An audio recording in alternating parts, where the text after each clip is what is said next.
Isang maganda at mapagpalang araw po sa inyong lahat, mga minamahal naming tagapakinig.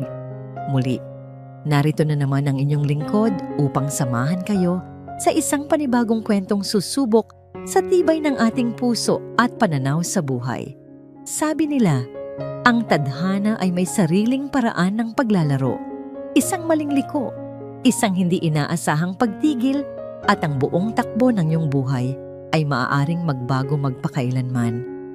Paano kung ang isang simpleng gawa ng kabutihan, ipinanganak mula sa isang pusong busilak, ang siyang magiging susi upang buksan ang isang mundo ng kasinungalingan, panganib, at isang katotohanang mas malaki pa sa inaakala mo? Ang bawat patak ng ulan na humahampas sa manipis na helmet ni Alab Reyes ay tila maliliit na karayom na tumutusok sa kanyang balat. Nanunuot ang lamig hanggang sa kanyang mga buto. Ngunit mas matindi ang kirot na nararamdaman niya sa kanyang dibdib. Isang pamilyar na kirot ng pag-aalala. Sa kanyang bulsa, ang huling kinita niya sa maghapong pagpasada ay halos hindi na umabot ng 200 piso. Sapat lang para sa bigas, pero kulang na naman para sa gamot ng kanyang inang may sakit.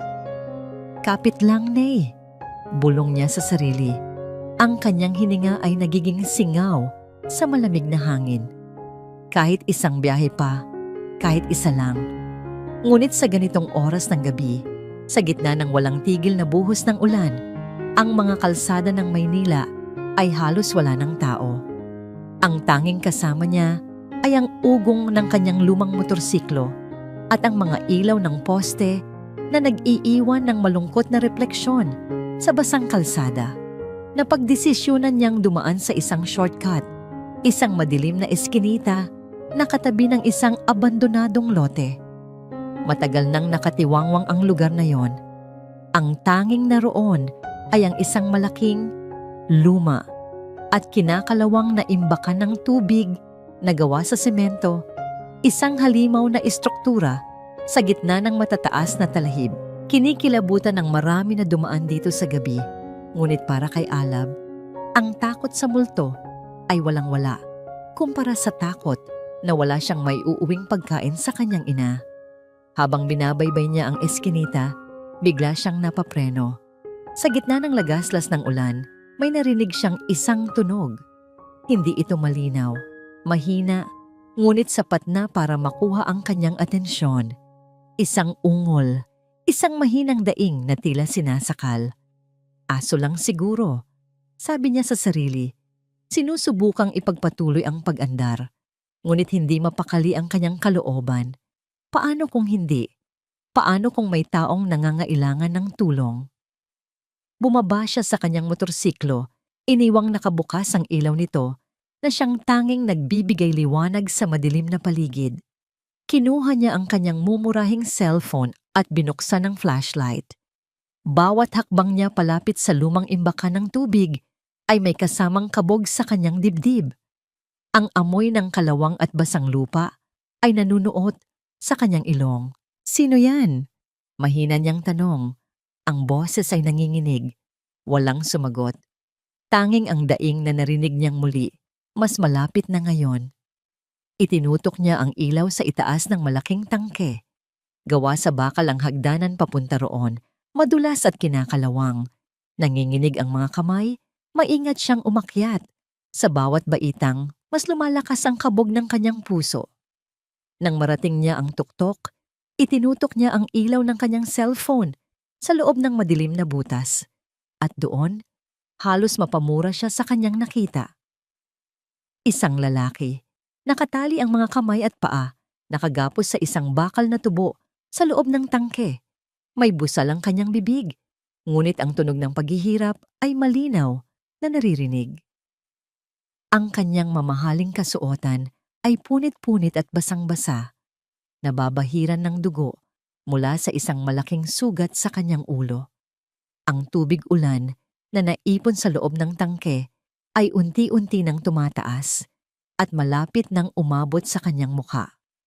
Walang pag-aalinlangan, tumalon si Alab sa loob.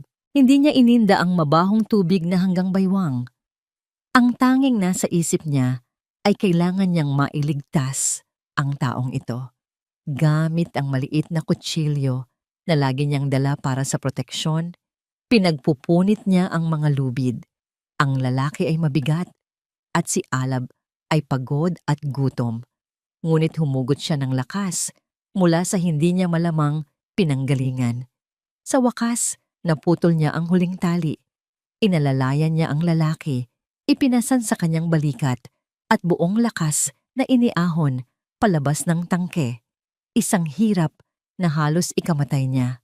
Nang makababa sila, isinakay niya ang walang malay na lalaki sa kanyang motorsiklo at pinaharurot ito patungo sa pinakamalapit na pampublikong ospital. Pagdating sa emergency room, nagkagulo ang mga nurse at doktor. Habang isinasalba nila ang buhay ng lalaki, si Alab ay naiwang nakatayo sa isang sulok, basang-basa, nanginginig at nababahira ng dugo ng ibang tao. Tinitingnan niya ang kanyang mga kamay. Kanina lang, ang pinoproblema niya ay ang pambili ng gamot. Ngayon, hindi niya alam kung anong gulo ang pinasok niya. Matapos ang tila walang katapusang paghihintay, isang nurse ang lumapit sa kanya. Nakausap niyo na po ba ang pamilya ng pasyente? Umiling si Alab. Hindi ko po siya kilala. Nasa critical pa siyang kondisyon, pero sa tingin namin ay malalagpasan niya ito. Sabi ng nurse, may bahid ang paghanga sa kanyang boses. Salamat sa'yo, nailigtas mo ang buhay niya. Pero may isa pang problema. Dahil sa tindi ng tama sa kanyang ulo, mukhang nagkaroon siya ng pansamantalang amnesia. Hindi niya matandaan kung sino siya. Bago pa man makasagot si Alab, isang malakas na tunog ng preno ang narinig mula sa labas. Dalawang magagarang itim na kotse ang huminto sa mismong tapat ng entrance ng emergency room. Mula sa unang kotse, bumaba ang isang babaeng balot sa alahas at may mamahaling damit. Ang kanyang mukha ay nagpapakita ng perpektong pagkabalisa. Sa likod niya, isang matangkad na lalaki na nakasuot ng eleganteng suit ang bumaba. Ang kanyang mukha ay seryoso at tila nag-aalala. Sila ay sina Amaria at Silangan. Tumakbo sila papasok at nakita sila ng nurse. Kayo po ba ang pamilya? Oo, ako ang asawa niya. Humagulgol si Amaria. Kahit na napansin ni Alab na tuyo ang kanyang mga mata. Diyos ko, anong nangyari sa asawa ko? Itinuro ng nurse si Alab. Siya po ang nagdala sa kanya rito. Ang mga mata ng mag-asawa at ng lalaking kasama nito ay napako kay Alab. Isang tingin na hindi nagpapakita ng pasasalamat, kundi isang tingin na malamig, mapanuri at puno ng panganib. Ang mga mata ni Alab ay sinalubong ng tingin ng dalawang bagong dating. Ang babae na nagpakilalang asawa ay may karangyaan sa bawat hibla ng kanyang kasuotan.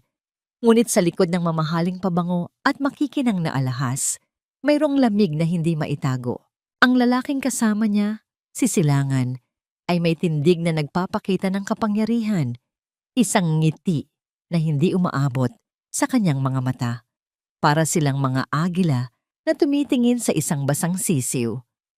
Salamat sa Diyos at may mabuting loob na tumulong sa asawa ko, sabi ni Amaria. Ang boses ay nanginginig sa isang perpektong pag-arte.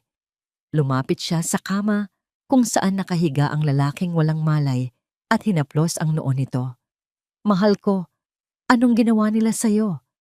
Isang hikbi ang kumawala sa kanyang lalamunan, ngunit napansin ni Alab, kahit sa pagod at pagkalito niya, na walang ni isang butil ng luha na dumaloy mula sa mga mata nito.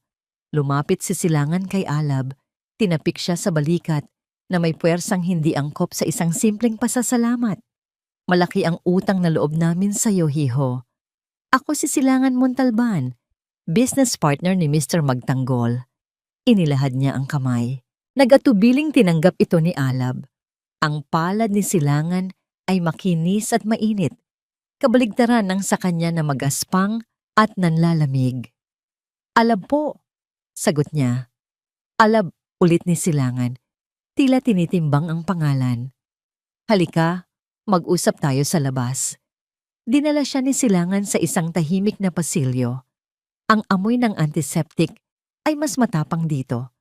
Mula sa kanyang mamahaling leather na wallet, dumukot si Silangan ng isang makapal na bungkos ng tig-1,000 piso. Halos lumuwa ang mata ni Alab. Ang perang iyon ay higit pa sa kinikita niya sa loob ng kalahating taon. Ito, sabi ni Silangan, iniaabot ang pera. Isang munting pasasalamat. Sapat na siguro ito para makapagsimula ka ulit. Para sa pamilya mo, ang kailangan mo lang gawin ay umuwi, kalimutan ang lahat ng nakita mo, at wag nang bumalik dito. Kami na ang bahala sa lahat. Ang mga salita ay matamis, ngunit ang tono ay isang utos. Ang mga mata ni Silangan ay tila nagsasabing, ito ang bayad sa iyong pananahimik. Tinitigan ni Alab ang pera, pagkatapos ay ang mukha ni Silangan. Ang imahe ng lalaking halos mamatay sa loob ng tangke ay bumalik sa kanyang isipan. Ang takot sa mga mata nito, ang kalupitan ng sino mang gumawa niyon. Hindi ito simpleng pagnanakaw, ito ay pagtatangkang pagpatay. At ang mga taong ito, sa halip na maghanap ng hustisya, ay gusto siyang paalisin. Salamat po, pero hindi ko matatanggap. Mahinang sabi ni Alab, itinutulak palayo ang pera. Nawala ang nangiti sa mukha ni Silangan. Ano ang sabi mo? Kulang pa ba? Hindi po sa ganoon. Mabilis na sagot ni Alab. Nararamdaman ang panganib. May mali po, sir. Hindi po tama ang lahat ng ito. Dapat po malaman ng pulis kung sino ang gumawa nito sa kanya. Isang nurse ang biglang lumabas mula sa silid. Sir, gising na po ang pasyente. Nagmamadaling bumalik ang dalawa sa loob. Nakadilat na ang mga mata ng biktima. Si Aginid magtanggol, ngunit puno ito ng pagkalito at takot. Tinitingnan niya ang lahat na para bang mga dayuhan. Mahal ko, naalala mo na ba ako? Sabi ni Amarilia, sinusubukang hawakan ang kamay ng asawa. Ngunit umurong si Aginid, hinila ang kanyang kamay palayo. Ang tanging tao na tinitigan niya ng walang takot ay si Alab. Mayroong bahid ng pagkilala, o marahil ay isang primal na tiwala sa taong nagligtas sa kanya. Kailangan ko lang pong tumawag, paalam ni Silangan. Ang kanyang muka ay nagdidilim. Lumabas siya ng silid, hawak ang kanyang telepono. Hindi mapakali si Alab. May kung anong naguudyok sa kanya na sundan ito. Maingat siyang lumabas at nagtago sa isang poste, sapat na malapit para marinig ang pinag-uusapan ng lalaki. Oo, ako to. Bulong ni Silangan sa telepono. Ang boses ay puno ng galit. Buhay siya, pero may amnesia. May isang langaw na nakialam. Isang hamak na driver. Asikasuhin niyo na yan. At siguraduhing malinis ang lugar sa lumang imbakan. Ayokong may makitang kahit anong bakas. Naiintindihan mo? Kinilabutan si Alab. Kinumpirma nang narinig niya ang lahat ng kanyang hinala. Hindi ito mga kaibigan. Sila ang mga utak sa likod ng lahat. Ang kanyang unang naisip ay ang kaligtasan ng taong nasa loob ng silid. Mabilis siyang bumalik. Ang puso niya ay kumakarera. Pagpasok niya, natigilan siya sa kanyang nakita. Isang lalaking nakasuot ng uniforme ng nurse na hindi niya nakita kanina, ang nakatayo sa tabi ng kama. May hawak itong hiringgilya at dahan-dahang ituturok ang dulo nito sa tubo ng IV fluid na nakakabit kay Aginid. Hoy! Sigaw ni Alab. Nagulat ang lalaki. Nabitawan nito ang hiringgilya na tumalsik sa sahig. Ngunit sa halip na tumakbo, ang pekeng nurse ay bumunot ng isang maliit, ngunit matulis na patalim mula sa kanyang bulsa at mabilis na sumugod kay Alab. Walang oras para mag-isip. Instinct na ang gumana. Sinalag ni Alab ang saksak gamit ang isang metal na tray sa tabi ng kama. Ang tunog ng bakal na nagkikiskisan ay umaling-awngaw sa maliit na silid. Nagsimula ang isang desperadong paglalaban para sa kanilang buhay, sa tabi mismo ng kama ng isang taong hindi alam na siya ang dahilan ng lahat ng kaguluhan. Ang mundo ni Aginid magtanggol ay isang puyo ng mga naguguluhang tunog at mga naghahalong anino. May mga matinis na sigaw na hindi niya maintindihan. May kalansing ng bakal at mga ungol ng isang taong nasasaktan. Nakadilat ang kanyang mga mata, ngunit ang lahat ay malabo. Tila siya ay nakatingin mula sa ilalim ng tubig. Ang tanging malinaw sa kanya ay ang pakiramdam. Ang babaeng maganda na umiiyak kanina. May lamig sa kanyang mga haplos. Ang lalaking matangkad na nakatitig sa kanya. May panganib sa kanyang mga mata. Pero ang binatang nagligtas sa kanya, ang binatang nakipaglaban ngayon para sa kanya mayroong init, mayroong kaligtasan. Nakita niya sa isang malabong imahe ang binatang iyon na itinulak ang isang mesa para harangan ang pinto. Narinig niya ang malalakas na kalabog mula sa labas. Ang kanyang tagapagligtas, si Alab, ay humihingal, puno ng pasa ang braso. Ngunit ang mga mata nito ay nag-aalab sa determinasyon. Kailangan nating umalis dito. Ngayon na. Sigaw ni Alab. Ang boses ay nanginginig, ngunit puno ng diin. Walang lakas si Aginid. Ang kanyang katawan ay tila hindi kanya. Ngunit isang kamay ang humila sa kanya. Isang kamay na malakas, pero hindi nananakit. Ang kamay na yon, pamilyar. Iyon ang kamay na humango sa kanya mula sa malamig na tubig, mula sa kadiliman. Nagpatiuna siya. Inakay siya ni Alab palabas sa isang pinto sa likuran, isang fire exit. Ang daan ay madilim at makitid, at ang bawat hakbang pababa sa bakal na hagdanan ay isang matinding pagsubok para sa nahihirapan niyang katawan. Ang hangin sa labas ay malamig, at basa pa rin dahil sa ambon, at ang mga tunog ng syudad ay tila isang dagundong na lalong nagpagulo sa kanyang isipan. Sakay, utos ni Alab. Tinutulungan siyang umupo sa likod ng motorsiklo. Ang biyahe ay isang nakakahilong karanasan. Ang mga ilaw ng kotse ay humahalo sa mga ilaw ng poste. Lumilikha ng mahahabang guhit ng liwanag sa kanyang paningin. Ang ingay ng trapiko, ang busina ng mga sasakyan, ang malakas na ugong ng motor. Lahat ay pumapasok sa kanyang tainga, ngunit walang kahulugan. Ang tanging nagpapakalma sa kanya ay ang matatag na balikat ng binatang nasa harapan ni Heskia na siyang mahigpit niyang pinanghahawakan. Hindi niya alam kung saan sila pupunta. Ang alam lang niya, tumatakas sila mula sa kamatayan. Huminto sila sa isang lugar na ibang-iba sa ospital. Ang mga eskinita ay makikitid. Ang mga bahay ay magkakadikit, gawa sa kahoy at yero. Ang amoy sa hangin ay pinaghalong luto ng kung ano-anong ulam, mamasa-masang lupa at buhay. Ito ang baryo mapayapa. Dito muna tayo, bulong ni Alab. Maingat siyang inalalaya nito papasok sa isang maliit na bahay. Sa loob, isang matandang babae na may malumanay na mukha ang sumalubong sa kanila. Ang mga mata ay puno ng pag-aalala. Alab anak, anong nangyari sa'yo? Mamaya ko na po ipapaliwanag. Nay, kailangan po muna nating itago si Asya, sabi ni Alab. Hindi alam kung anong pangalan ang ibibigay. Pinaupo siya sa isang lumang silyang yantok. Ipinagtimpla siya ng ina ni Alab ng mainit na sabaw. Ang bawat higop ay nagbibigay ng kaunting init sa kanyang nanlalamig na katawan. Habang kumakain siya, nakita niya ang pag-uusap ng mag-ina sa isang sulok. Nakita niya ang pag-aalala sa mukha ng matanda. Ngunit nakita rin niya ang tiwala nito sa kanyang anak kahit sa kalituhan niya. Naramdaman ni Aginid ang isang bagay na matagal na niyang hindi naramdaman. Ang init ng isang tunay na tahanan. Ngunit ang kapayapaan ay hindi nagtagal. Binuksan ni Alab ang isang maliit at luma na telebisyon.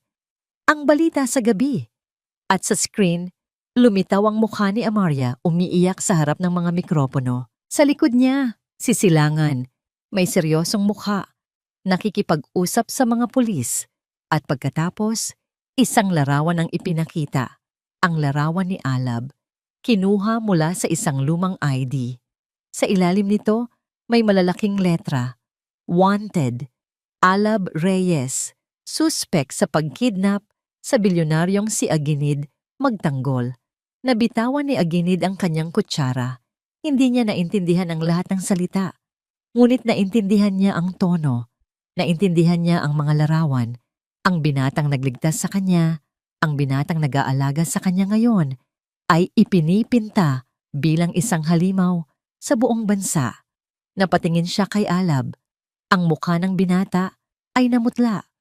Ang pag-asa sa mga mata nito kanina ay napalitan ng takot at desperasyon.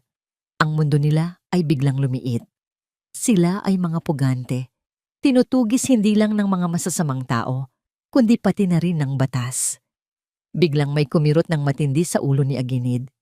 Isang matalas na sakit na tila may bumibiyak sa loob ng kanyang bungo. Napahawak siya sa kanyang sentido, napapikit ng mariin. Isang imahe ang sumilay sa kanyang isipan, malabo, ngunit malinaw. Ang mukha ng isang babaeng may edad na, may malambing na ngiti, nag-aabot sa kanya ng isang tasa ng kape, isang pakiramdam ng tiwala, isang pangalan. Napahiyaw siya, hindi dahil sa sakit, kundi dahil sa biglaang pagpasok ng alaala. Sa gitna ng katahimikan ng maliit na bahay, umalingaw-ngaw ang kanyang sigaw, isang pangalan ang kumawala sa kanyang mga labi. Dala ng isang alaalang hindi niya maintindihan. Luningning! Ang pangalang Luningning ay nanatili sa hangin. Isang salitang puno ng kahulugan na hindi pa lubos na maunawaan ni Aguinid. Ngunit ang pagsigaw nito ay tila nagbukas ng isang maliit na siwang sa pader na bumabalot sa kanyang isipan. Ang matinding sakit ng ulo ay unti-unting napalitan ng mga nag-uunahang imahe. Mga pira-pirasong anino ng isang nakaraang hindi niya mahawakan. Napatingin sa kanya si Alab at ang ina nito, ang mga muka ay puno ng pagtataka. "Sino po si Luningning?" tanong ni Alab. Umiling si Aguinid, hinahapo. Hindi ko alam. Ngunit ang pangalan niya, pakiramdam ko'y mahalaga." Bago pa man sila makapag-usap pa, isang kapitbahay ang humahangos na pumasok sa kanilang pinto. Hindi na nag-abalang kumatok. "Aling Nena! Alab!" May mga lalaking mukhang siga na nagtatanong-tanong dito sa iskinita. May dala silang litrato. "Litrato mo, Alab!" Ang dugo ay tila nawala sa mukha ni Alab. Natagpuan na sila. Mabilis pa sa kidlat, hinila niya si Aguinid patayo. "Nay, kailangan na po naming umalis. Mag-iingat po kayo." "Saan kayo pupunta, anak?" Umiiyak na tanong ng kanyang ina. "Hindi ko po alam. Basta aalis kami," sagot ni Alab. At hinila na niya si Aguinid palabas sa likurang pinto. Bago pa man marating ng mga humahabol sa kanila ang kanilang munting bahay. Nagsimula ang isang desperadong pagtakas sa liwanag ng araw. Ang kanilang destinasyon, ang pinakamagulong lugar na alam ni Alab, ang palengke ng baryo mapayapa. Dito, ang libo-libong tao, ang makikitid na daanan, at ang ingay ay ang kanilang magiging kanlungan. Para kay Aguinid, ang palengke ay isang assault sa kanyang mga pandama. Ang sigawan ng mga tindera, ang amoy ng sariwang isda na kahalo ng mga pampalasa, ang siksikan ng mga taong nag-uunahan. Ngunit para kay Alab, ito ang kanyang teritoryo. Mabilis niyang hinila si Aguinid, lumusot sa pagitan ng mga nagtitinda ng gulay, umiwas sa mga kargador na may bitbit na sako-sakong bigas. "Dito!" sigaw ni Alab nang makita niya ang dalawang lalaking nakaitim na suit na papalapit sa kanila. Walang pag-aalinlangan, itinumba niya ang isang kariton ng mga kamatis na gumulong at kumalat sa daan. Lumikha ng sapat na kaguluhan para makatakas sila. Nagtago sila sa likod ng isang pwesto ng mga pinatuyong isda. Ang puso ni Aguinid ay dumadagundong hindi lang sa pagod, kundi sa takot. Habang nakaupo sila roon, sa gitna ng mabahong amoy, Isang alaala na naman ang sumalakay sa kanyang isipan. Isang silid na malamig at malawak. Si Amaria, nakasuot ng isang pulang bestida. Isang baso ng alak ang lumilipad sa hangin, bumabagsak at nababasag sa pader. Lahat ng ito tiniis ko. Sigaw ng boses ni Amaria sa kanyang alaala. Ang lahat ng sakripisyo ko para sa'yo, para sa pangalan ng pamilyang ito. Ang mga salita ay tumatagos na parang lason. Napailing si Aginid, sinusubukang iwaksi ang anino. Napansin ito ni Alab. Ayos lang po kayo? Tumango si Aginid. May naalala lang ako. Isang pag-aaway. Hindi na nagtanong pa si Alab. Naintindihan niyang bawat piraso ng alaala ay isang pasakit para sa matanda. Nang humupa na ang kaguluhan, maingat silang lumabas at nagtungo sa isang abandonadong gusali malapit sa riles ng tren. Doon sila pansamantalang nagpahinga.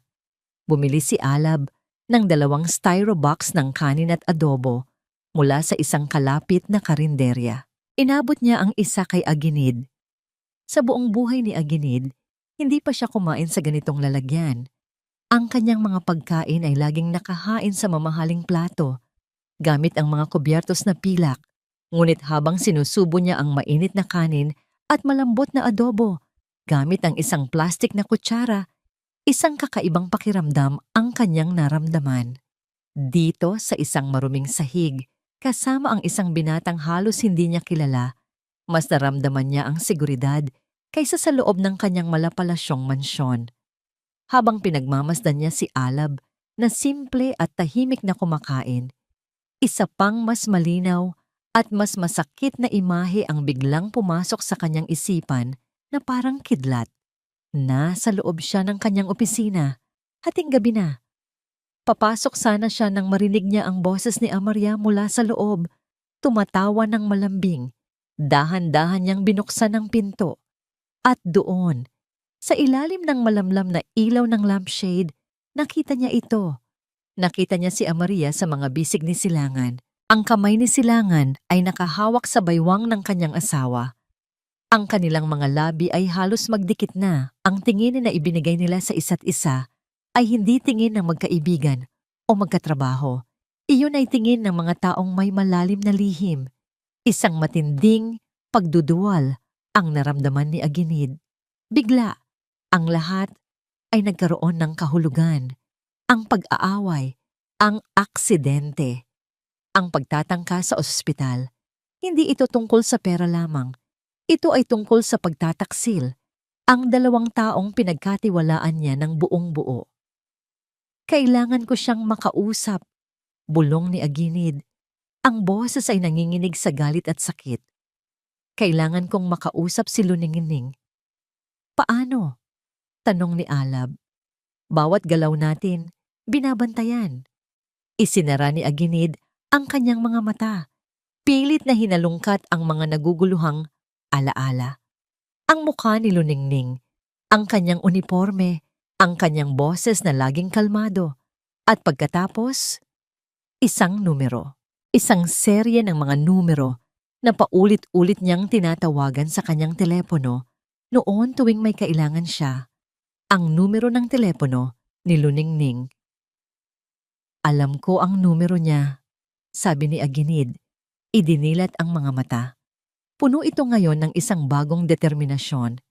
Naghahanap sila ng isang pampublikong telepono sa isang liblib na kanto, malayo sa mata ng mga tao. Ang telepono ay luma, marumi, at nakakabit sa isang pader na puno ng bandalismo. Ngunit para sa kanila, ito ang kanilang tanging pag-asa. Naghulog si Alab ng ilang barya. Ang tunog ng mga ito ay tila napakalakas sa katahimikan ng kanilang pag-aalala. Nanginginig ang kanyang mga daliri habang pinipindot ang mga numerong idinikta ni Aginid. Pagkatapos ng huling numero, huminga siya ng malalim. Itinaas niya ang handset sa tainga ni Aginid. Sama-sama silang nakinig sa katahimikan at pagkatapos ay sa isang mahaba, nag-aalalang tunog. Ang tunog ng pagring ng telepono sa kabilang linya. Habang sina Alab at Aginid ay nagtatago sa maruming sulok ng syudad, sa tuktok ng pinakamataas na gusali sa Makati, ang mundo ay ibang-iba. Sa loob ng penthouse ni Aginid magtanggol, na ngayon ay nagsisilbing pugad ni na Amaria at Silangan, ang hangin ay puno ng amoy ng tagumpay. Hawak ni Amaria dumalapdap ang isang kopita ng mamahaling champagne, ang mga brilyante sa kanyang daliri ay kumikinang sa ilalim ng ilaw ng chandelier. Pinagmamasdan niya ang nagliliwanag na city lights mula sa glass wall ng silid. Ito na. Ito na ang buhay na matagal na niyang pinangarap. Ang buhay na sa pakiramdam niya ay nararapat para sa kanya. Ang buhay na walang anino ng isang asawang palaging inuuna ang trabaho kaysa sa kanya. Isang tagay, sabi ni Silangan Montalban. Lumapit mula sa kanyang likuran at itinaas ang sariling kopita. Para sa ating hinaharap, para sa Maharlika Holdings na sa wakas ay mapupunta sa mga kamay na tunay na nararapat. Ngumiti si Amaria. Isang ngiting matamis ngunit puno ng lason. Hindi pa tapos ang lahat, Silangan. Buhay pa siya. At kasama niya ang pesting driver na yon. Isang daga na nagtatago sa isang malaking syudad. Sabi ni Silangan ng may pagwawalang bahala, humigop sa kanyang inumin. Konting panahon na lang, mahuhuli rin sila. Ang mahalaga, nasa atin ang kontrol. Ang board of directors ay kumakampi sa atin. Ang media ay naniniwala sa bawat salitang lumalabas sa bibig mo.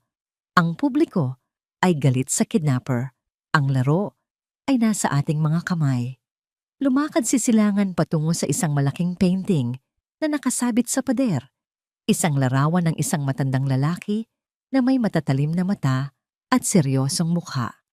Ito ang kanyang ama, si Don Ricardo Montalban, ang dating karibal ni Aginid sa negosyo. Ang lalaking winasak at ipinahiya ni Aginid, maraming taon na ang nakalipas na siyang naging sanhi ng maaga nitong pagkamatay dahil sa atake sa puso. Nakikita mo ba, Tay? Bulong ni Silangan sa larawan. Ang boses ay puno ng galit na itinago niya sa loob ng maraming taon. Lahat ng kinuha niya sa atin, babawiin ko. Doble, triple, hanggang sa ang pangalan ng mga magtanggol ay maging isang alaala na lang ng kahihiyahoyan. Para sa kanya, hindi lang ito tungkol sa pera. Ito ay isang personal na paghihiganti. Ginamit niya ang kanyang talino para maging kanang kamay ni Aginid, para makuha ang tiwala nito, habang sa likod ay unti-unti niyang sinisira ang pundasyon ng imperyo nito. At si Amaria? Si Amaria ang kanyang naging pinakamahalagang kasangkapan, isang babaeng uhaw sa atensyon at kapangyarihan na naging madali para sa kanya na paibigin at manipulahin. Bumalik siya kay Amaria at hinawakan ito sa baywang.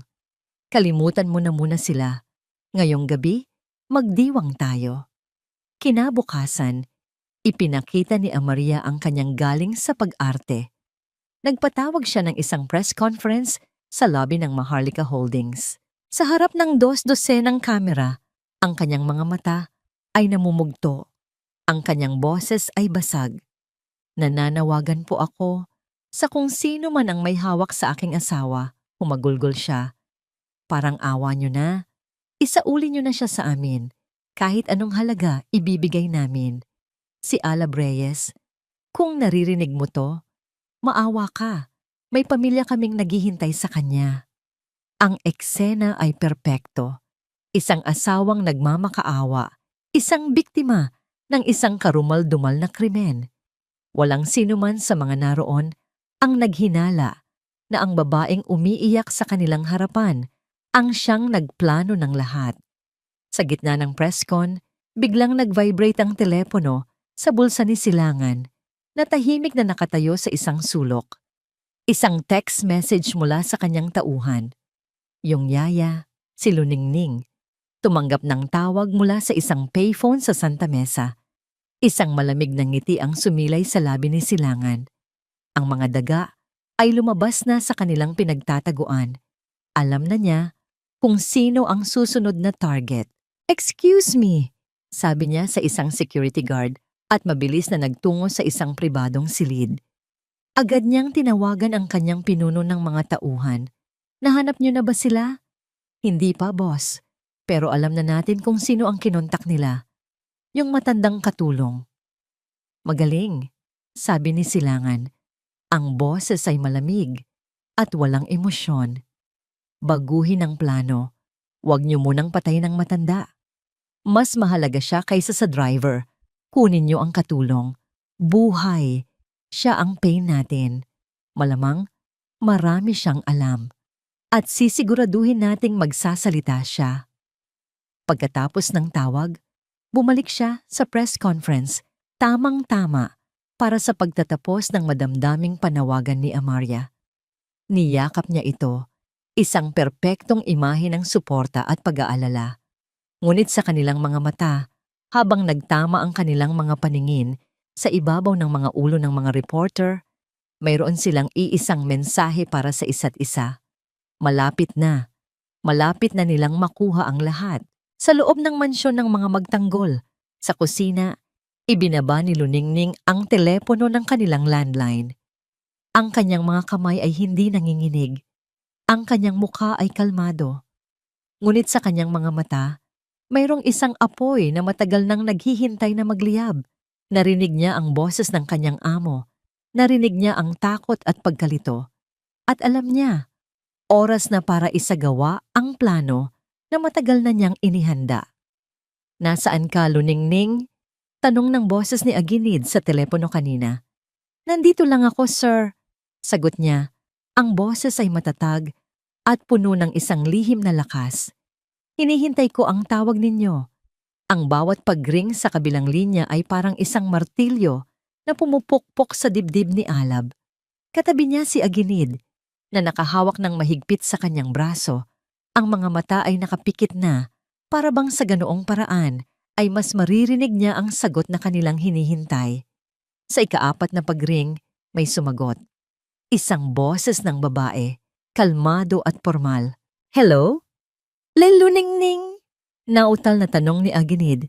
Nagkaroon ng isang sandaling katahimikan sa kabilang linya.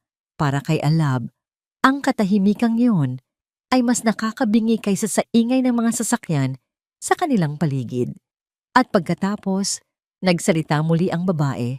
Ngunit ngayon, ang kanyang boses ay hindi na formal. Mayroon itong bigat, isang emosyon na matagal nang kinikimkim. "Sir Aginid," sabi ng boses, "hinihintay ko ang tawag ninyo." Nagkatinginan sina Alab at Aginid. Ang kanilang mga mukha ay nagpapakita ng iisang ekspresyon. Pagkamangha. Hindi ito ang reaksyon na kanilang inaasahan. Hindi ito ang boses ng isang simpleng katulong na nagulat. Ito ang boses ng isang kakampi. "Paano?" Iyon lang ang salitang lumabas sa bibig ni Aginid. "Mahabang kwento po, sir, at wala tayong sapat na oras." Mabilis na sagot ni Luningning. "Makinig po kayong mabuti. Alam kong delikado ang sitwasyon ninyo. Alam ko ang ginawa ni Ma'am Amaria at ni Sir Silangan. Matagal ko na pong alam. Pero, bakit? Sino ka ba talaga?" Tanong ni Alab. Hindi na napigilan ang sarili. Isang malalim na buntong hininga ang narinig nila mula sa telepono. "Hindi niyo na siguro natatandaan ang kuya ko, si Rody. Siya ang dati ninyong driver, sir. Ang pinagkakatiwalaan ninyo ng higit kanino man." Biglang may sumilay na alaala sa isipan ni Aginid. Isang lalaking palangiti, laging handang maglingkod, na namatay sa isang biglaang atake sa puso. 2 taon na ang nakalipas. "Si Rody?" "Oo, naaalala ko siya. Isa siyang mabuting tao." "Bago siya mamatay, sir," pagpapatuloy ni Luningning, ang boses ay bahagyang nanginginig. "May mga ibinilin siya sa akin. May mga napapansin na raw siyang hindi maganda sa kilos ni Sir Silangan at sa paggastos ni Ma'am Amaria. May isang USB siyang itinago. Naglalaman yon ng mga kopya ng mga bank statement at email na nagpapatunay ng kanilang mga lihim na transaksyon. Ipinangako ko sa kanya na poprotektahan ko kayo. Kaya ako pumasok bilang katulong sa mansyon. Sa loob ng 2 taon, nagmasid ako, nakikinig, at nagdagdag ng ebidensya. Hindi makapaniwala si Alab sa kanyang naririnig. Ang babaeng ito, na sa tingin ng lahat ay isang hamak na kasambahay, ay isang espiya na gumagalaw sa mismong teritoryo ng kalaban. Nasaan ang USB? Tanong ni Aginid. Ang boses ay puno na ng pag-asa. Nasa isang ligtas na lugar, sagot ni Luningning. Ngunit kailangan nating makuha iyon. At mayroon akong plano. Bukas ng gabi, may gaganaping isang malaking charity ball sa mansyon. Magkakagulo ang mga tao, ang security. Ito na ang pagkakataon natin. Ang plano ay simple ngunit delikado. Magpapanggap sina Alab at Aginid bilang mga extra na waiter mula sa isang catering service. Si Luningning ang gagawa ng paraan para makapasok ang kanilang mga pangalan sa listahan. Ang kanilang misyon, makapasok sa private study ni Aginid at kunin ang USB. Pero paano ang security? Ang mga camera? Nag-aalalang tanong ni Alab. Alam ko kung saan ang mga blind spot ng camera. At ako ang bahala sa gwardiya na nakabantay sa pasilyo na yon. Tiniyak ni Luningning. Ang kailangan ko lang malaman, sir, ay kung saan eksaktong nakatago ang USB. Sinabi lang ni Kuya na nasa likod ng pamilya. Sa likod ng pamilya? Inulit ni Aginid. Ipinikit niya ang kanyang mga mata, ang kanyang private study, ang malaking pader sa likod ng kanyang mahogany desk, at nakasabit doon ang isang malaking family portrait nilang tatlo ni na Maria at ng kanilang mga anak na kambal. Alam ko na, sabi ni Aginid. Ang boses ay matatag na ngayon. Nasa likod ng family portrait, mayroon akong maliit na secret safe doon. Kinabukasan ang lahat ay nangyari ayon sa plano ni Luningning. Gamit ang mga uniforme na iniwan para sa kanila, sa isang locker sa isang pampublikong palikuran, nagbihis sina Alab at Aginid.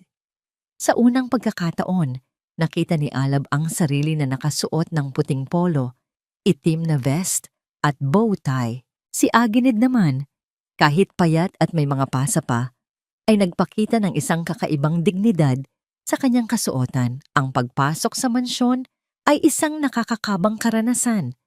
Ang tugtog ng violin, ang tawanan ng mga mayayamang bisita, ang kinang ng mga alahas, lahat ay tila mula sa ibang mundo. Nagdala sila ng mga tray ng pagkain, pinipilit na maging invisible sa gitna ng karamihan.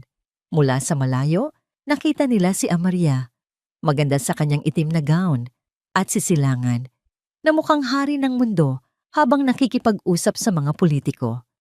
Isang senyas mula kay Luningning, isang simpleng pagtango, ang nagbigay hudyat sa kanila. Habang ang lahat ay abala, dahan-dahan silang tumalikod at nagtungo sa pasilyo papunta sa private study. Gaya ng sinabi ni Luningning, may isang gwardiya doon. Ngunit bago pa man sila mapansin nito, isang malakas na kalabog ang narinig nila mula sa kabilang dulo ng pasilyo. Si Luningning, aksidenteng nabitawan ng isang tray na puno ng mga baso, na lumikha ng sapat na ingay para makuha ang atensyon ng gwardiya. Dalian niyo, bulong niya habang tumatakbo ang gwardiya palapit sa kanya. Ito na ang kanilang pagkakataon. Mabilis na pumasok sina Alab at Aginid sa loob ng study. Ang pinto ay nagsara nang walang tunog. Sa loob, ang lahat ay tahimik. Doon, sa pader, nakasabit ang malaking larawan. Isang masayang pamilya na isa na lang kasinungalingan. Nanginginig ang mga kamay ni Aginid habang inaalis niya ito sa pagkakakabit. Sa likod nito, isang maliit na bakal na pinto ng safe ang lumitaw. Inilagay niya ang kombinasyon, ang kaarawan ng kanyang mga anak na kambal. Isang click ang narinig. Bumukas ang pinto. Ngunit sa loob, wala silang nakitang USB, wala kahit ano. Ang safe ay walang laman. Bago pa man sila makapag-react, isang tunog ng palakpak ang narinig nila mula sa madilim na sulok ng silid. Dahan-dahan, ang mga ilaw ay bumukas. At doon, nakaupo sa paboritong silya ni Aginid, si Silangan. Mayroon siyang isang mapanuyang ngiti sa kanyang mga labi habang pumapalakpak ng dahan-dahan. "Bravo!" sabi ni Silangan. Ang boses ay puno ng panunuya. "Welcome home, Aginid." Ang tunog ng mga palakpak ni Silangan ay tila mga dagundong sa nakabibinging katahimikan ng silid. Ang bawat palakpak ay isang insulto, isang paglalaro sa kanilang kapahamakan. Natigilan si Aginid.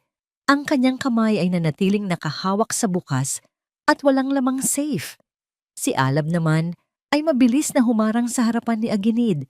Ang kanyang katawan ay naging isang pananggalang. Ang mga mata ay matalim na nakatitig sa lalaking nakaupo sa dilim. "Paano?" Iyon lamang ang salitang namutawi sa mga labi ni Aginid. Ang boses ay basag sa pagkabigla at pagkakanulo. "Paano?" Inulit ni Silangan. Tumatawa ng mahina habang dahan-dahan siyang tumatayo mula sa silya. "Nakalimutan mo na yata, Aginid. Ako ang tinuruan mo ng lahat. Always be 10 steps ahead of your enemy." Iyon ang lagi mong sinasabi, hindi ba? Ang hindi mo lang naisip ay balang araw, ikaw ang magiging kalaban na iyon. Lumakad siya palapit. Ang kanyang mamahaling sapatos na katad ay hindi lumilikha ng anumang ingay sa makapal na karpet. Matagal ko nang pinaghihinalaan ang matandang yan. Si Luningning, masyado siyang matanong, masyadong mapagmasid para sa isang simpleng kasambahay, kaya ipinamonitor ko siya. Bawat tawag, bawat kilos, at nang tumawag kayo, alam ko na. Alam kong darating kayo para dito. Itinuro niya ang bukas na safe. Sa sandaling iyon, bumukas ang pinto ng study. Pumasok si Amaria. Ang kanyang itim na gown ay sumasayad sa sahig. Ang kanyang mukha ay hindi na nagpapakita ng anumang pagkukunwari. Ang naroon na lamang ay isang malamig na ekspresyon ng tagumpay. Sa likod niya, dalawang malalaking lalaki na nakasuot ng itim na suit ang pumasok at isinara ang pinto.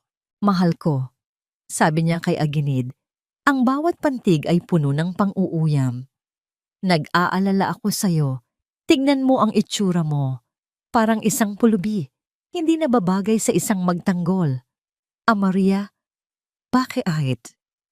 tanong ni Aginid. Ang sakit sa kanyang boses ay mas matindi pa kaysa sa anumang pisikal na sugat na kanyang natamo. "Ibinigay ko sa iyo ang lahat." Tumawa si Amaria, isang tawang mapait. "Ang lahat? Ibinigay mo sa akin ang isang hawlang ginto, ang pangalan mo, ang kayamanan mo. Pero kailan mo ibinigay sa akin ang sarili mo? Palagi kang abala sa iyong imperyo, habang ako, naiiwang mag-isa sa palasyong ito. Sisilangan. Sisilangan ang nakakita sa akin. Siya ang nagparamdam sa akin na ako ay mahalaga." Doon, sa harap ni Aginid, hinawakan ni Amaria ang kamay ni Silangan. Ang kilos na yon, mas masakit pa sa 1,000 saksak. Ang tuluyang gumuho sa mundo ni Aginid. "Ang lahat ng ito ay paghihiganti, Aginid," sabi ni Silangan. Ang kanyang mukha ay nagdidilim sa galit. "Para sa aking ama, para sa pangalan ng pamilya Montalban na winasak mo." Sinubukan ni Alab na gumawa ng kilos, ngunit ang dalawang bodyguard ay mabilis na lumapit at sinunggaban ang kanyang mga braso. Ipinilipit sa kanyang likuran. Napasigaw siya sa sakit. "Huwag niyo siyang sasaktan!" sigaw ni Aginid. Sinusubukang lumapit ngunit masyado siyang mahina. "Ang driver?"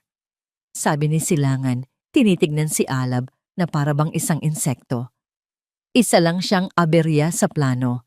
Isang bato sa daan na kailangang alisin. Habang nagkakagulo, isa pang tao ang kinaladkad papasok sa silid ng mga gwardya. Si Luningning.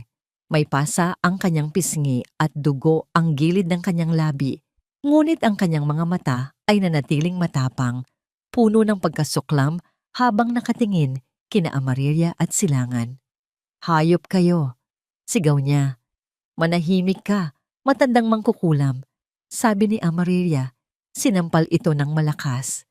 "Tama na," sigaw ni Aginid. Ang kanyang boses ay umalingaw-ngaw sa buong silid. puno ng awtoridad na matagal nang nawala. Ngumiti si Silangan. Gusto mong matapos na to? Sige, pagbibigyan kita. Lumakad siya patungo sa mesa. Kinuha ang isang maliit na USB mula sa kanyang bulsa. Ito ba ang hinahanap ninyo? Ang lahat ng ebidensya, ang lahat ng pinaghirapan ng kapatid mong si Rody at ng matandang ito. Panoorin natin. Isinaksak niya ang USB sa isang laptop sa ibabaw ng mesa. Ang screen ay umilaw. Ang lahat ay napatingin, naghihintay na lumabas ang mga dokumento na magiging katapusan ni Aginid at Alab. Ngunit hindi mga dokumento ang lumabas. Ang lumitaw sa screen ay isang video, isang close-up shot ng mukha ni Luningning na tila kinunan ilang araw na ang nakalipas. Mukha siyang pagod, ngunit ang kanyang boses ay matatag at malinaw. Tumingin siya diretso sa kamera na para bang kinakausap niya mismo sina Silangan at Amaria sa sandaling iyon. Silangan, Amaria, sabi ng boses ni Luningning mula sa video.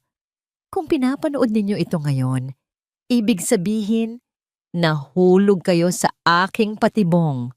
Akala nyo ba, ganoon ako katanga para itago ang pinakaimportanteng ebidensya sa lugar na alam kong una ninyong hahanapin?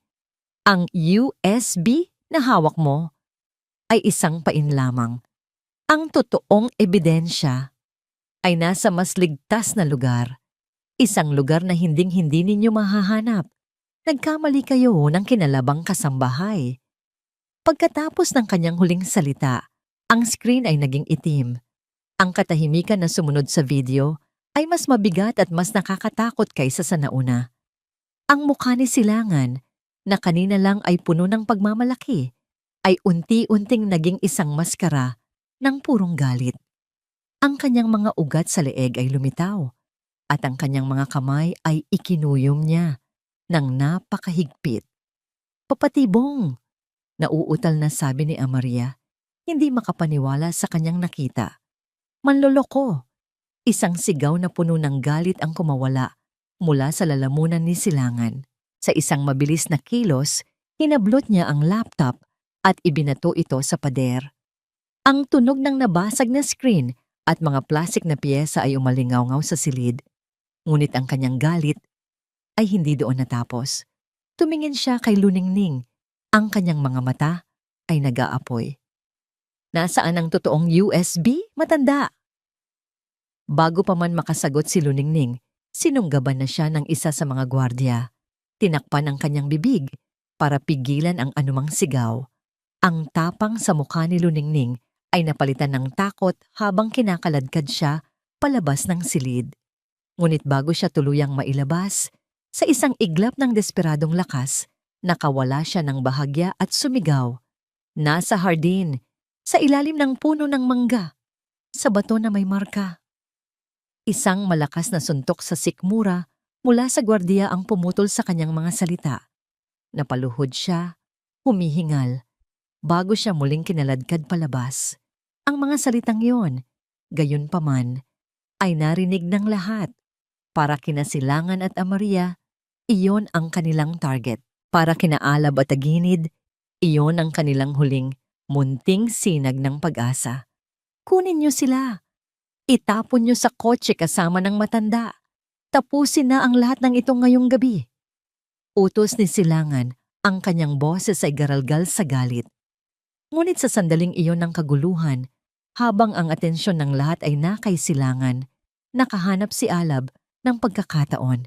Ginamit niya ang bigat ng kanyang katawan para itulak paatras ang gwardiyang nakahawak sa kanya na siyang tumama sa isa pang gwardiya. Sa pagkabigla, nabitawan siya. Takbo! Sigaw niya kay Aginid. Hindi na nag-isip pa si Aginid. Ang adrenaline at ang pagnanais na mabuhay ay nagbigay sa kanya ng lakas na hindi niya inaakala. Tumakbo sila. Nagsimula ang isang magulo at desperadong habulan sa loob mismo ng mansyon. Ang eleganteng party sa labas ay nagpatuloy. Walang kamalay-malay ang mga bisita sa karahasan na nangyayari sa mga pribadong pasilyo. Bumagsak ang mga mamahaling plorera. Nagkalat ang mga palamuti. Binasag ni Alab ang isang salamin sa pader para harangan ang daan. Ginamit niya ang isang tray ng pagkain na naiwan sa isang mesa bilang sandata. Inihampas sa mukha ng isang humahabol sa kanila. Kahit si Aginid, sa kanyang katandaan, ay nagpakita ng tapang. Tinulak niya ang isang malaking cabinet para bumagsak ito at makalikha ng harang. Ngunit ang kanilang mga kalaban ay mas marami at mas malakas. Unti-unti, nakukulong sila. Sa dulo ng isang pasilyo, wala na silang mapupuntahan kundi ang pinto papunta sa kusina. Pagpasok nila, ang mga chef at katulong ay napasigaw sa gulat. Ngunit isang matandang hardinero na nag-aabot ng mga gulay ang nakakilala kay Aginid. Ang kanyang mga mata ay nagpakita ng katapatan. Habang ang mga gwardya ni Silangan ay papalapit na, ang matandang hardinero ay gumawa ng isang mabilis na desisyon. "Dito, sir!" Sigaw niya Bigla niyang ibinato ang isang sako ng harina sa mainit na kalan. Ang alikabok ng harina ay sumabog. At nang madikit sa apoy, lumikha ito ng isang maliit, ngunit nakakasilaw na pagsabog ng apoy at usok. "Sunog!" Sigaw ng mga tao sa kusina. Ang kaguluhan ay perpekto.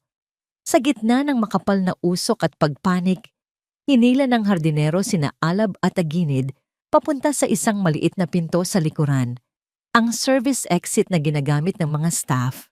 "Mag-ingat po kayo," sabi ng matanda bago sila tuluyang itulak palabas sa malamig na hangin ng gabi. Nang makalabas sila, ang tanging naririnig nila ay ang sirena ng fire alarm ng mansyon. Nagawa nilang makatakas, ngunit ang pakiramdam ay hindi tagumpay. Ito ay pakiramdam ng isang matinding pagkatalo. Nagtago sila sa isang madilim na eskinita sa likod ng malawak na bakuran ng mansyon, humihingal, pagod, at puno ng mga galos. Mula sa kanilang kinatatayuan, tanaw nila ang mga gwardya ni Silangan na nagmamadaling nagtungo sa hardin.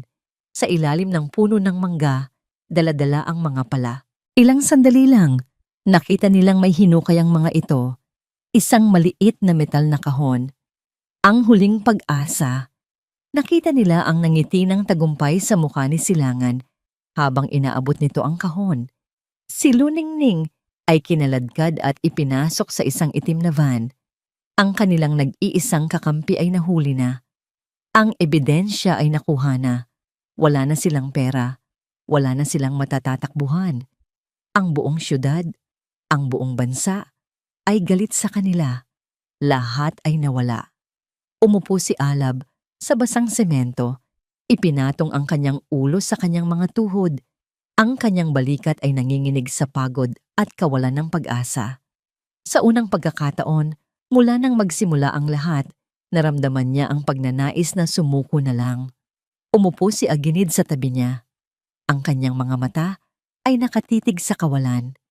Ang kanyang imperyo, ang kanyang pamilya, ang kanyang buhay. Lahat ay gumuho sa harap niya. Ngunit sa gitna ng pagkawasak na yon, mayroong isang bagay na nanatili. Ang utang na loob niya sa binatang katabi niya. Ang binatang isinakripisyo ang lahat para sa isang estranghero. Huminga siya ng malalim. Tumingin siya kay Alab. Ang kanyang mga mata, kahit pagod, ay mayroon pa ring bahid ng apoy. Mayroon pa. Sabi niya, ang boses ay mahina, ngunit matatag. Mayroon pang isang huling paraan. Ang huli kong baraha. Pero, maaaring ikapahamak mo ito ng tuluyan. Ang mga salita ni Aginid ay binitawan sa hangin na puno ng bigat at desperasyon, ngunit mayroon ding isang sinulid ng determinasyon. Ang huli kong baraha. Tumingala si Alab mula sa kanyang pagkakayuko. Ang pagod at kawalan ng pag-asa sa kanyang mga mata ay napalitan ng isang bahagyang kislap ng pagtatanong. Ano po yon?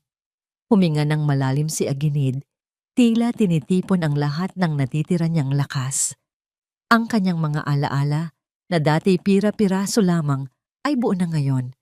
Malinaw na sa kanya ang lahat, ang bawat kasinungalingan, Bawat pagtataksil at kasama ng sakit na dulot nito ay ang pagbabalik ng talas ng isip na nagtayo ng kanyang imperyo.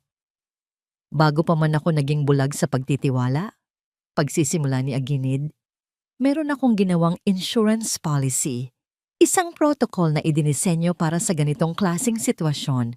Isang dead man's switch. Ano po yon? Tanong muli ni Alab. Maraming taon na ang nakalipas.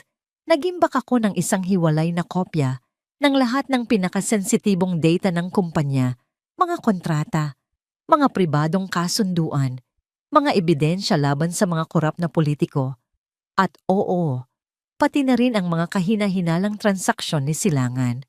Ang lahat ng ito ay nasa pangangalaga ng isang international law firm sa Switzerland. Ang kasunduan ay simple. Bawat taon, sa isang partikular na petsa, kailangan kong personal na tumawag at magbigay ng isang code para patunayang ligtas ako. Kung hindi ako makatawag o kung may ibang taong sumubok gamitin ang code, automatikong ipapadala ng law firm ang lahat ng data sa mga pinakamalalaking media outlet sa buong mundo. Ang petsang iyon, pagpapatuloy ni Aginid, ay bukas. Isang bagong pag-asa ang sumilay sa dibdib ni Alab. Kung ganoon, kailangan nyo lang tumawag. Hindi ganoon kadali. Malungkot na sabi ni Aginid. Sinusubaybayan nila ang lahat.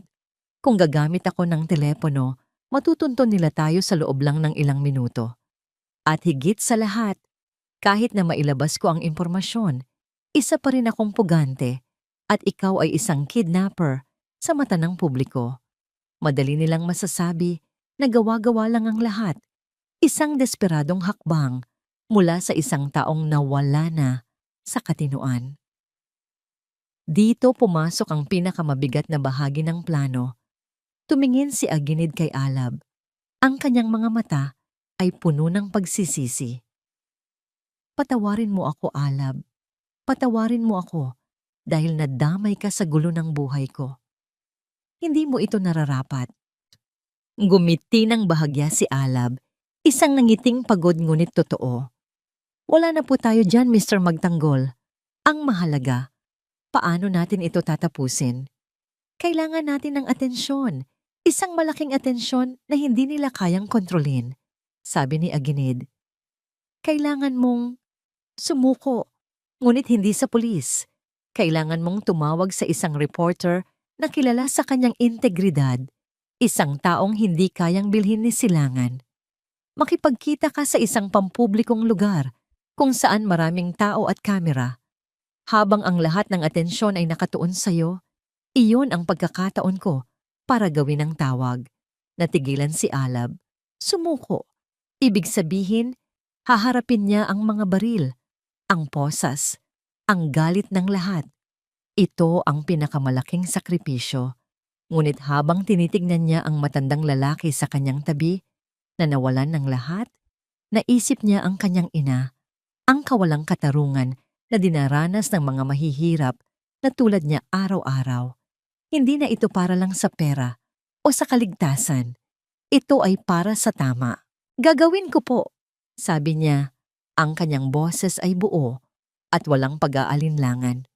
Gamit ang huling pera na natitira sa kanila, bumili sila ng isang mumurahing burner phone.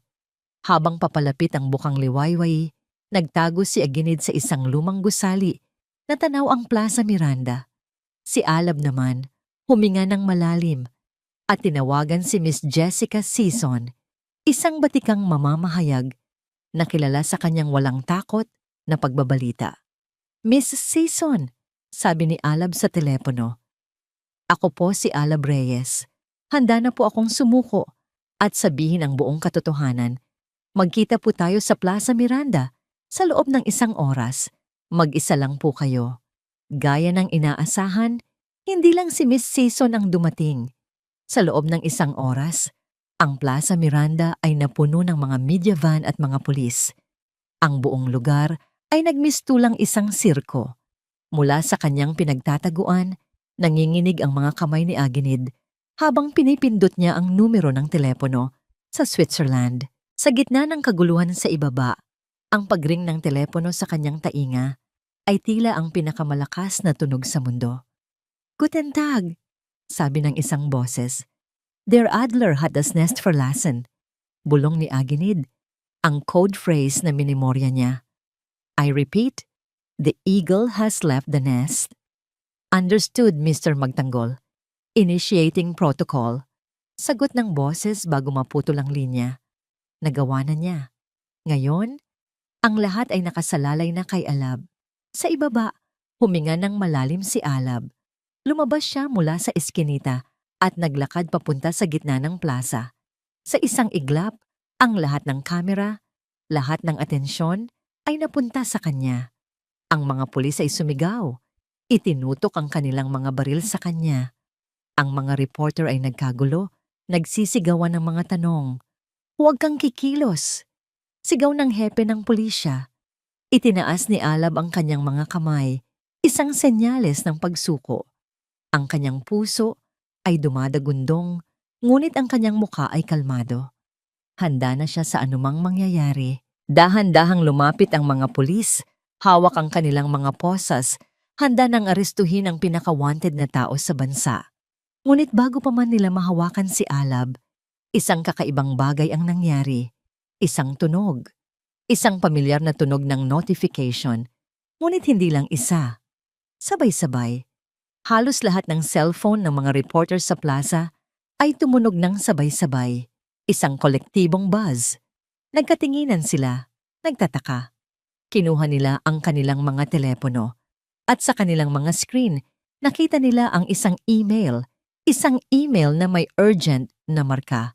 Mula sa isang hindi pamilyar na address, isang law firm mula sa Geneva, at ang subject line na binasa ng malakas ng isang reporter sa tabi ng kanyang cameraman ang siyang nagpatigil sa buong mundo.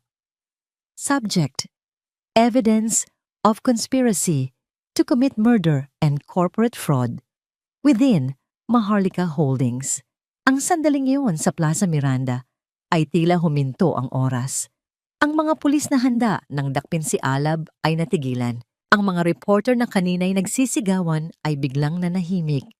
Ang tanging maririnig na lang ay ang kolektibong tunog ng pag-scroll sa mga cellphone habang binubuksan nila ang nakakagulat na email. Sa loob ng ilang segundo, ang pagtataka sa kanilang mga muka ay napalitan ng pagkabigla.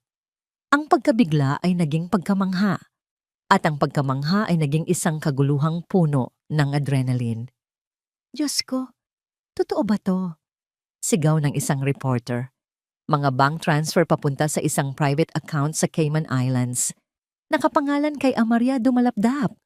Sabi ng isa pa, binabasa ng malakas ang nasa kanyang screen. May audio recording dito. Boses ni Silangan Montalban. Inuutusan ng isang hitman. Ang bawat piraso ng ebidensya, mga dokumento, email, recording, mga litrato, ay tila isang bomba na sabay-sabay sumabog sa harap ng buong bansa. Live sa national television. Ang kwento na kanilang binuo sa loob ng maraming linggo, ang kwento ng isang masamang kidnapper at isang nagdadalamhating pamilya ay gumuho sa loob lamang ng ilang minuto. Samantala, sa Maharlika Holdings, naghahanda sina Amaria at Silangan para sa isa pang press conference. Ang layunin, formal na ideklara na si Aginid Magtanggol ay pinaniniwala ang pumanaw na para mas mapabilis ang paglipat ng kontrol ng kumpanya. Nakatayo si Amaria sa podium, suot ang isang itim na bestida, handa na para sa kanyang pinakamagaling na pag-arte. Si Silangan ay nasa tabi niya. Ang kanyang mukha ay nagpapakita ng isang perpektong timpla ng kalungkutan at katatagan. Nais naming ipaabot. Pagsisimula ni Amaria, ang kanyang boses ay nanginginig, ngunit pinutol siya ng isang biglaang kaguluhan sa likod ng silid. Ang mga reporter na naroon ay biglang nagtinginan sa kanilang mga telepono. Nagsimula silang magbulungan. Ang mga kamera na kanina'y nakatutok sa kanya ay biglang nag-iba ng direksyon. Itinutok sa malaking TV screen sa likod ng stage na nagpapakita ng live feed mula sa Plaza Miranda. Ang nangiti, sa mukha ni Silangan ay dahan-dahang nawala. Ang pagkukunwari sa mukha ni Amaria ay napalitan ng purong pagkalito at takot. Pinapanood nila, kasama ng buong mundo, ang pagbagsak ng kanilang kastilyo ng kasinungalingan. Bumalik sa plaza, ang mga pulis ay nagkakagulo. Ang hepe ng pulisya na kanina lang ay galit na sumisigaw kay Alab ay nakatanggap ng isang tawag. Ang kanyang mukha ay namutla habang nakikinig. Opo, sir. Opo. Masusunod po. Ibinaba niya ang telepono. Ang kanyang tingin kay Alab ay hindi na galit, kundi puno ng pagtataka at hiya. Hayaan siyang magsalita. Utos niya sa kanyang mga tauhan. Ibinigay ni Jessica Season ang kanyang mikropono kay Alab. Sa wakas, pagkatapos ng mahabang panahon, mayroon na siyang boses. Hindi po ako kidnapper, sabi ni Alab. Ang kanyang boses ay nanginginig sa simula, ngunit unti-unting tumatatag. Ang tanging kasalanan ko po ay ang pagtulong sa isang taong nangangailangan. Ang taong iyon ay biktima. Biktima ng mga taong pinagkatiwalaan niya ng husto. Habang nagsasalita si Alab, isang figura ang dahan-dahang lumabas mula sa karamihan. Isang lalaking may edad na, payat, at may bakas pa ng mga pasa, ngunit ang kanyang tindig ay matatag. Ang kanyang mga mata ay puno ng sakit, ngunit mayroon ding apoy ng katarungan. Ang mga kamera ay mabilis na napunta sa kanya. Ang buong Pilipinas ay natigilan. Aginid! Bulong ni Amaria habang pinapanood ang screen. Ang kanyang mukha ay tila nakakita ng multo. Hindi maaari, sabi ni Silangan, umurong ng isang hakbang. Tumayo si Aginid sa tabi ni Alab, sa harap ng buong mundo. Ang pangalan ko ay Aginid Magtanggol, sabi niya. Ang kanyang boses ay malakas at malinaw. Umaalingaw-ngaw sa buong plaza. At ang lalaking ito sa tabi ko, hindi siya ang aking kidnapper. Siya ang aking tagapagligtas. Siya ang aking bayani. Iyon na ang huling patak. Ang katotohanan na hindi na mapagkakaila ay lumabas na. Sa Maharlika Holdings, ang mga pulis na ngayon ay armado na ng arrest warrant ay mabilis na pumasok sa press conference room. Amaria Dumalapdap, Silangan Montalban, arestado kayo sa salang conspiracy to commit murder at syndicated estafa. Sinubukang tumakbo ni Silangan. Nagwala siya, sumisigaw, nanlalaban. Ang kanyang anyo ng kapangyarihan ay naging isang desperadong hayop. Ngunit mabilis siyang napalibutan at napusasan. Si Amaria naman ay simpleng nanigas sa kanyang kinatatayuan. Ang lahat ng kulay ay nawala sa kanyang mukha. Ang kanyang mga mata ay walang laman. Sa isang iglap, ang kanyang mundo ng karangyaan at kapangyarihan ay naging abo. Habang pinuposasan siya, ang tanging nagawa niya ay mapatingin sa mukha ng kanyang asawa sa TV screen, isang mukhang hinding-hindi na niya malilimutan. Sa plaza, matapos ang kanyang pahayag, niyakap ni Aginid si Alab. Isang yakap ng isang ama sa isang anak, isang yakap ng pasasalamat na hindi kayang tumbasan ng anumang salapi. Sa gitna ng nagbubunying mga tao, nailigtas din ng mga pulis si Luningning mula sa isang warehouse kung saan siya ikinulong. Ang kanyang muling pagkikita kay Aginid ay puno ng luha at pasasalamat. Isang linggo ang lumipas, ang iskandalo ay ang tanging laman ng balita. Si Alab ay nasa loob ng malawak at marangyang opisina ni Aginid Magtanggol sa tuktok ng Maharlika Holdings, ang opisina kung saan nagsimula ang kanyang bangungot. Ngunit ngayon, ang pakiramdam ay ibang-iba. Inilapag ni Aginid ang isang itim na leather na maleta sa ibabaw ng kanyang mesa. Binuksan niya ito. Sa loob, mayroong mga bungkos ng pera. Milyon-milyon. Ito ang pabuya mo, Alab. Sapat na para mabago ang buhay mo at ng pamilya mo magpakailanman, sabi ni Aginid. Ngunit bago pa man makasagot si Alab, idinugtong niya. Pero hindi ko gustong tanggapin mo to. Naguluhan si Alab. Ngumiti si Aginid. Ang perang ito ay isang pabuya. Ang gusto kong ibigay sa'yo ay hindi isang pabuya. Ito ay isang simula. Nakatitig si Alab sa nakabukas na maleta na puno ng pera. Ang amoy ng mga bagong papel de bangko ay tila nanunuot sa hangin. Ito ang halaga na hindi niya kayang kitain kahit sa 10 buhay pa. Ito ang sagot sa lahat ng kanyang dasal noon. Pambili ng gamot, pambayad ng utang, isang bagong buhay para sa kanyang ina. Ngunit habang tinitignan niya ito, wala siyang naramdamang pananabik. Dahan-dahan, isinara niya ang takip ng maleta at itinulak ito pabalik sa gitna ng mesa, palapit kay Aginid. Hindi ko po ito matatanggap, sir, sabi ni Alab. Ang kanyang boses ay mahinahon, ngunit puno ng paninindigan. Kumunot ang noo ni Aginid. Pero bakit? Utang ko sa iyo ang buhay ko. Kulang pa nga ito, Alab. Hindi po pera ang nagtulak sa akin para tulungan kayo noon sa imbakan ng tubig, paliwanag ni Alab. Tinitignan ng diretso ang mga mata ng bilyonaryo. Ginawa ko po kung ano ang tama.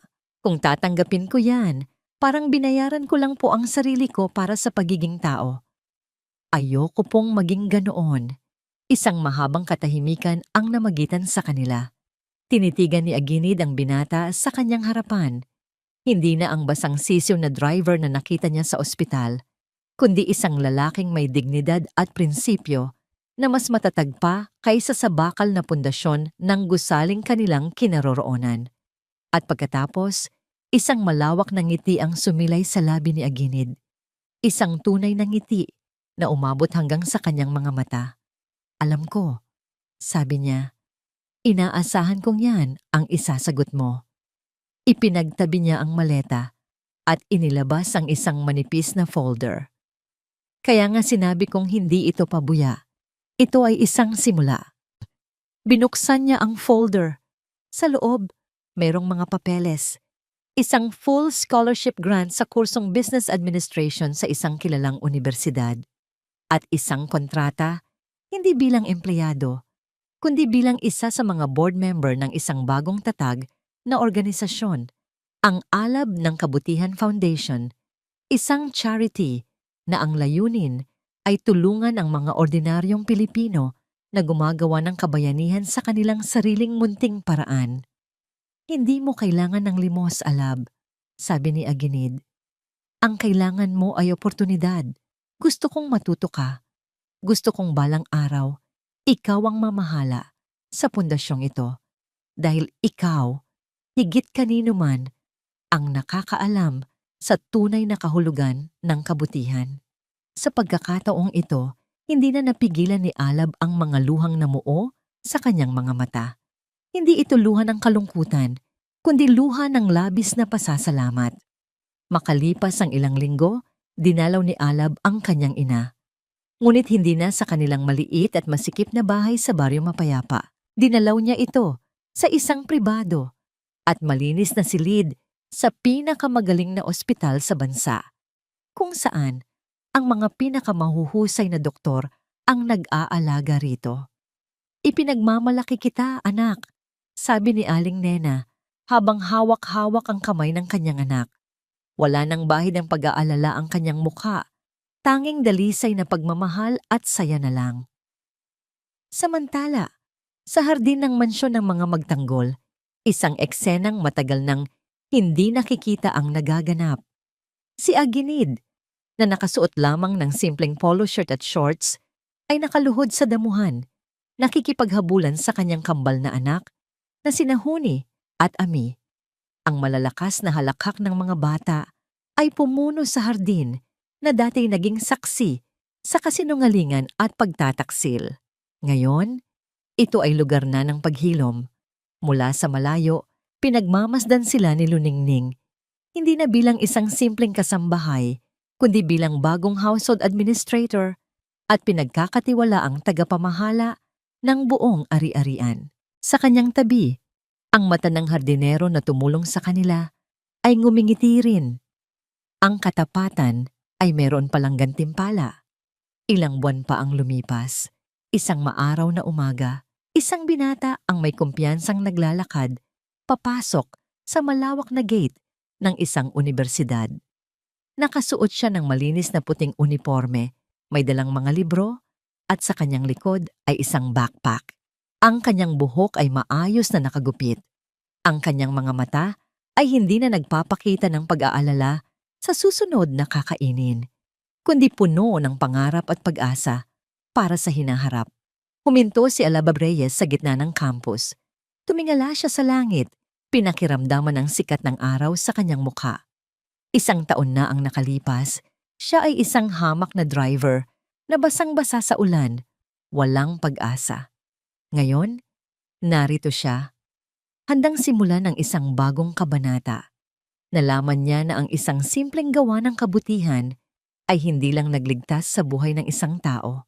Ito rin ang nagsindi ng isang bagong alab sa kanyang sariling buhay, isang liwanag na hinding-hindi na mamamatay kailanman.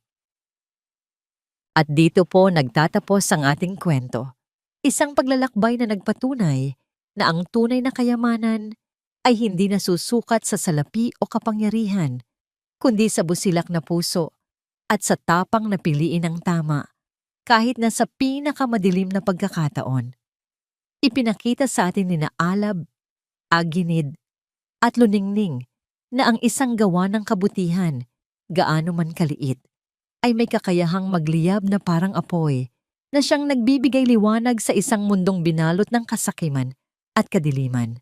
Maraming salamat po sa inyong walang sawang pagsubaybay sa kwentong Ang Alab sa Kadiliman. Naway mayroon po kayong napulot na aral at inspirasyon. Ano po ang masasabi ninyo sa kwento ni Alab? Ano pong klaseng kwento ang gusto ninyong mapakinggan sa susunod? Huwag po kayong mag-atubiling i-comment sa ibaba. Ang inyong mga saloobin ay napakahalaga po sa amin. Hindi dito nagtatapos ang ating paglalakbay. Marami pa pong kwentong kasing ganda at mas puno ng aral dito sa aming channel. Kung nagustuhan nyo ang kwentong ito, i-like, i-share sa pamilya at mga kaibigan, at mag-subscribe na rin para lagi kayong updated sa mga susunod pa naming kwento. I-click nyo ang notification bell para kayo ang unang makarinig kapag may bago kaming upload. Pagpalain po kayo ng Panginoon, kayo at ang inyong buong pamilya. Hanggang sa muli!